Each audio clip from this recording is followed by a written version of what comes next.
Ақтауда болған ұшақ апатында қазақстандық 6 азаматты қоса санағанда 38 адам қаза тапты. 25 желтоқсан күні сағат 21:00 өткен баспасөз мәслихатында ұшақ апатын тергеу жөніндегі комиссия басшысы Қанат Бозымбаев қаза тапқан барлық отбасына көмек көрсетілетінін жеткізді. Олардың отбасыларына мәйіттерді жеткізуге және жерлеуге көмек беріледі. Апаттан аман қалғандар саны 29, оның 11-і реанимацияда, 7-інің жағдайы ауыр. Сонымен қатар ұшақтың қара жәшігі табылып, қылмыстық іске заттай дәлел ретінде тіркелді. Оқиғаның себептерін анықтау үшін тергеуге сот сарапшылары мен азаматтық авиация саласындағы мамандар қосылды. Әуе кемесіне оқ атылды ма деген сауалға Қанат Бозымбаев әзірге нақты мына нәрседен болды деп болжауда, неден болғанын айтуда қиын екенін жеткізді. Нақты шешім сарапшылардың жасаған байламы бойынша анықталады. Все в юрисдикции Республики Казахстан, все, что технические возможности наши будут, мы будем, но думаю, что будут привлечены, вот мои коллеги сейчас сказали, значит, специалисты авиационные нашей власти, что будем привлекать международных экспертов, в том числе по расшифровке черных ящиков. Ұшақ апатынан қаза тапқан қазақстандықтардың отбасыларына қаржылай қолдау жасалады. Сондай-ақ Маңғыстау облысына келген қайтыс болған шетелдік азаматтардың жақындарына да қажетті көмек беріледі. Мы окажем всю необходимую помощь, в том числе организационную. Наверняка приедут их родственники, близкие сюда, и наверняка они здесь не имеют ни знакомых, ни друзей, так как они иностранцы все, практически все. И здесь, пользуясь случаем, хотел бы попросить, если вы соберетесь в город Актау, запишите номер телефона +7 702 525 3101. Запишите 24 часа, все-таки это номер телефона моего помощника, то есть моих коллег. Тергеу амалдары аяқталғанша Баку-Грозный және Баку-Махачкала бағыттар бойынша рейстер тоқтады. Ал Ақтау қаласындағы әуежай әдеттегідей істеп тұр. Апат кезінде қайтыс болған қазақстандықтардың кім екені белгілі болды. Оның үшеуі 78, 85, 88 жыл туған Маңғыстау облысының тумасы. Бортта Астанада тұратын әйел 11 жастағы баласымен болған. Одан өзге 30-ға енді толатын қостанайлық азамат бар. Өкінішке қарай Алтауда мерт болды. Үкімет олардың отбасыларына көмек көрсетеді. Грозныйға ұшағында апат болғандардың мәйіті Әзербайжанға жеткізіледі. Рейсті әуе кемесі құлаған Азербайжан Airlines компаниясы орындайды. Қазір тасымалдау мәселесін екі елдің құзырлы органдары талқылап жатыр. Ал жарақат алған 29 жолаушыны еліне жеткізу дәрігерлер берген қорытындыдан кейін белгілі болады. Әзірге олардың 11-дің жағдайы ауыр. 2 бала ақ халаттылар бақылауында. 3 адамның кім екені әлі де анықталып жатыр.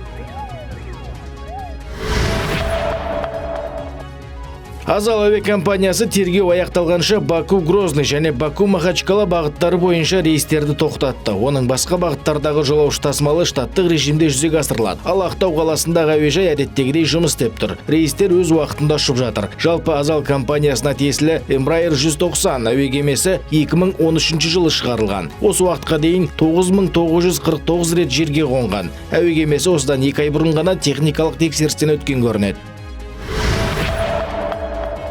Ақтауға Әзербайжанның азаматтық авиация агенттігі мен Азал компаниясының өкілдері келді. Сондай-ақ Embraer әуе кемесін өндірушілерді дереу жетті. Қазір көлік министрлігі деректерді ұсыну және азаматтық эксперимент авиациядағы оқиғалар мен инциденттерді тергеу жөніндегі комиссия құрды. Бұл жұмыстар Әзербайжанның авиациялық билігімен бірлесе жүргізіліп жатыр. Жапониядағы Japan Airlines әуе компаниясына кибер шабуыл жасалды. Киото агенттігінің хабарлауынша жүйеде ақаулар шығып, ұшу кестесі де бұзылған. Шабуыл бүгін жергілікті уақыт бойынша таңғы 7:25-те болған. Хакерлер ішкі және сыртқы корпоративтік ресурстарды байланыстыратын желілерге нұқсан келтірген. Салдарынан жолаушылар багажын өткізіп, тексеретін жүйе істен шыққан. Бұл өз кезегінде ішкі және халықаралық рейстердің уақытылы ұшуына кедергі келтірді. Қазіргі уақытқа дейін 9 рейс кешіктірілген. Олардың саны әлі де артуы мүмкін деген болжам бар. Краснодар өлкесінде төтенше жағдай жарияланды. Аймақта әлі күнге дейін теңізге төгілген мазутты тазалау жұмыстары жүріп жатыр. Жергілікті губернатор Вениамин Кондратьевтің айтуынша, Анапада жайылған мұнай өнімдерінің бітер түрі жоқ. Сондықтан апат салдарымен күрес әлі ұзаққа созылуы мүмкін. Бұған дейін ғалымдар мен сала мамандары мазуттың теңіз түбіне тұнып жинақталатынын айтқан. Алайда ауа райының құбылуына байланысты қара алтын судың бетіне көтеріліп, жағаға қарай ағуда. Қазір оны тазалау үшін мыңдаған ерікті тартылған. Израиль Голан биігіне өз әскерін орналастырды. Сирияда Башар Асадқа қарсы төңкерістен кейін еврей билігі шекара маңындағы қауіпсіздікті нығайту үшін буферлік аймақтағы қарулы күштерінің санын арттырған. Кейін оны басып алып Сирия аумағына қарай енген. Қазір Голан жоталарына жаяу әскерден бөлек ауыр техникалар мен түрлі көліктер кіріп жатқаны мәлім болды. Бұл зона 1973 жылы Араб-Израиль соғысынан кейін Біріккен Ұлттар ұйымының патрульдік қарусыздандырылған территориясы ретінде бекітілген. Өткен аптада қауіпсіздік кеңесі Голан төбелеріндегі ұзақ уақытқа жалғасқан бітімгершілік миссиясын тағы 6 айға созған болатын. Алайда Израиль билігінің қазіргі әрекеті аймақтағы әскери шиеленісті күшейтуі мүмкін деген болжам айтылуда. Еврей тарапы бұл қадамды тек шекараны қорғауға арналған шектеулі және уақытша шара деп ақтады. Дегенмен Сахал әскерінің буферлік зонадан қашан шығатыны әлі белгісіз. Сирияда алғаш рет Рождество тойланды. Башар Асад билігі құлағаннан кейін жергілікті христиандар бұл мерекені бірінші рет мейрамханада қарсы алды. Бұған дейін мұндай іс-шаралар билік тарапынан жаншылып, тыйым салынып келген. Ал желтоқсандағы төңкерістен кейін Сирия басшылығы келген жаңа исламшыл топ елдегі өзге дін өкілдерінің құқықтарын қорғауға уәде берген. Ахмед Аш-Шара христиандар мен басқа да топтар үшін Сирия ең қауіпсіз мемлекетке айналатынын мәлімдеген. Елге қайтарылған заңсыз активтердің қаржысына 92 мың орындық 83 мектеп салынады. Бұл туралы сыбайлас жемқорлыққа қарсы агенттіктің ресми өкілі айтты. Бүгінде 56-сының құрылысы аяқталып, онда балалар білім алып жатыр. Ал онында жұмыстар әлі біткен жоқ. Қалғаны келер жыл бой көтереді. Қазақстан халқына қоры құрылған уақыттан ведомство өңірлер мен ірі қалалардағы білім ордаларының құрылысына 153 миллиард теңге қаржы бөлген. Нәтижесінде жыл басынан 18 жаңа мектеп салыныпты. Көпшілігі Астанаға және Маңғыстау, Алматы, Жамбыл облыстарына тиесілі. Қазақстан Ресей мен Беларуське кедендік баж салығы мен рубль аударады. Алайда бұл уақытша процесс. Өйткені қазір екі елде санкциялардың салдарынан доллармен есеп айырысу мүмкін емес. Сондықтан мәжіліс Еуразиялық экономикалық одақ туралы шартқа мүше мемлекеттер арасындағы шеттен әкелінген кедендік баж салығы сомаларын аудару тәртібіне өзгерістер енгізу жөніндегі заңды қабылдады. Бұл 2 жылға дейін күшінде болады.